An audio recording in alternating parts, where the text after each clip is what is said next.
Now, this unprecedented situation is a tough time indeed, but medical experts have stressed repeatedly that staying at home and avoiding crowds are the ways to curb the virus spread and break the chain of transmission.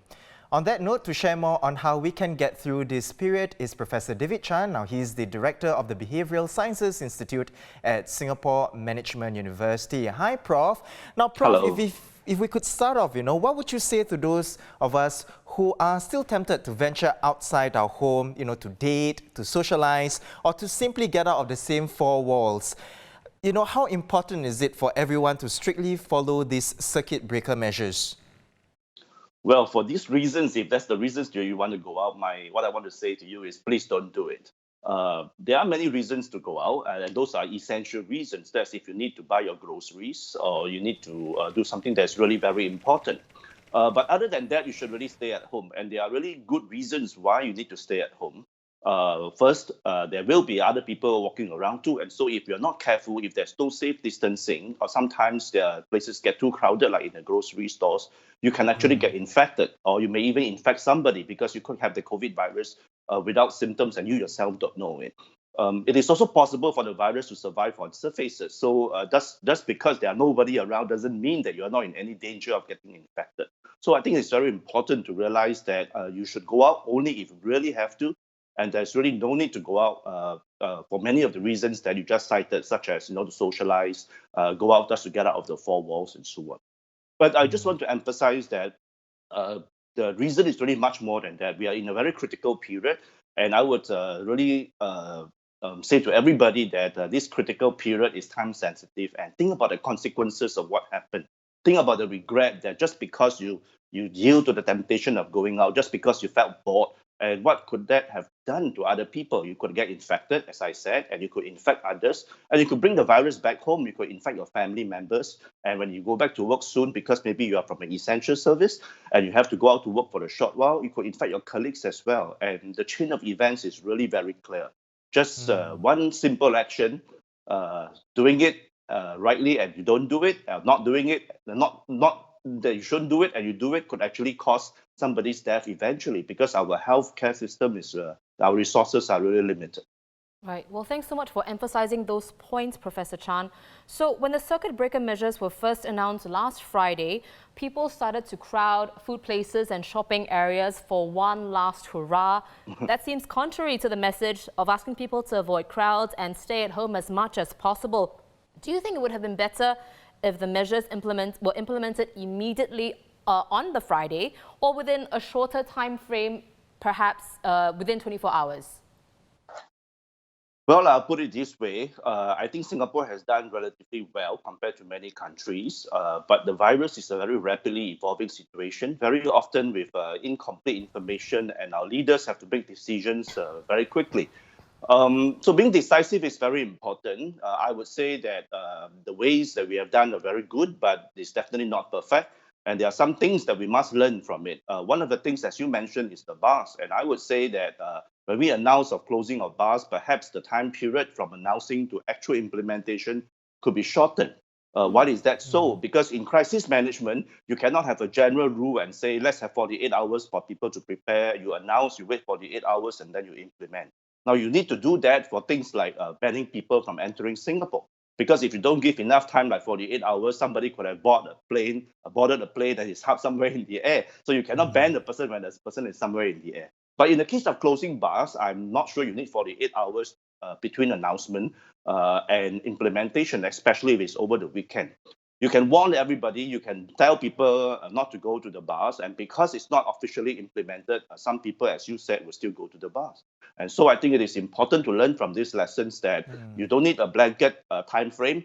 Depending on the measure, depending on the situation, there are some measures you need to give necessary preparation. There are others you just need to announce and implement it as soon as possible, perhaps almost in a matter of hours. I just want to add that I was just speaking to somebody who was manning a bar, and he said that, well, if you don't give me enough time, what about my perishables in the fridge? Well, the way I will respond to it is that surely your perishables cannot be more important than lives perishing. It is very important to know what is at stake.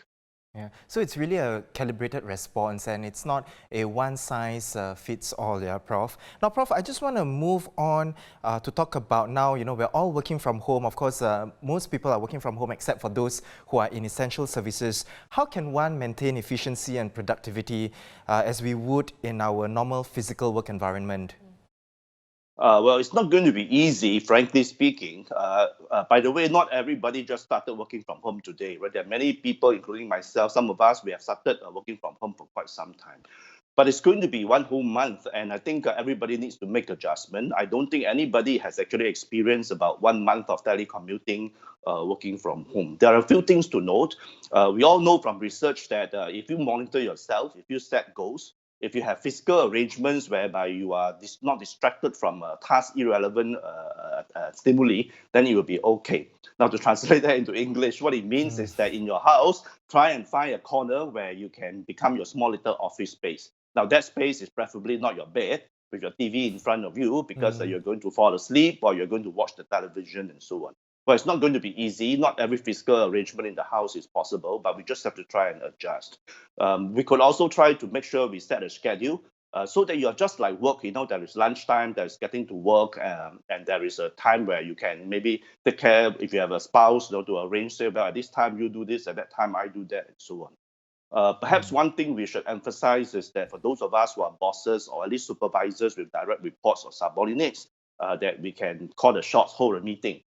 Do respect your colleagues and your direct reports a little bit. Working from home doesn't mean 24 hours. So there is a time where your office should stop.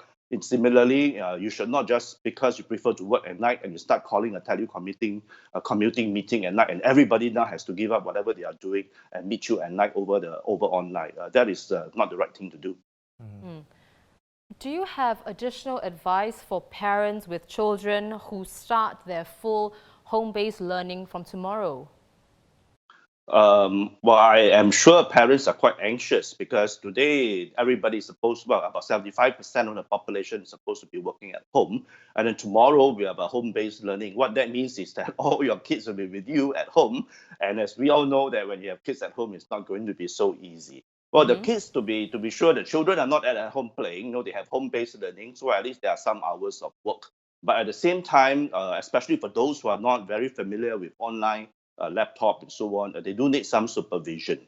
So number one, I think it is important if you have a spouse, to arrange with your spouse for a proper timetable to take care of the kids, especially during meal times when you have younger children.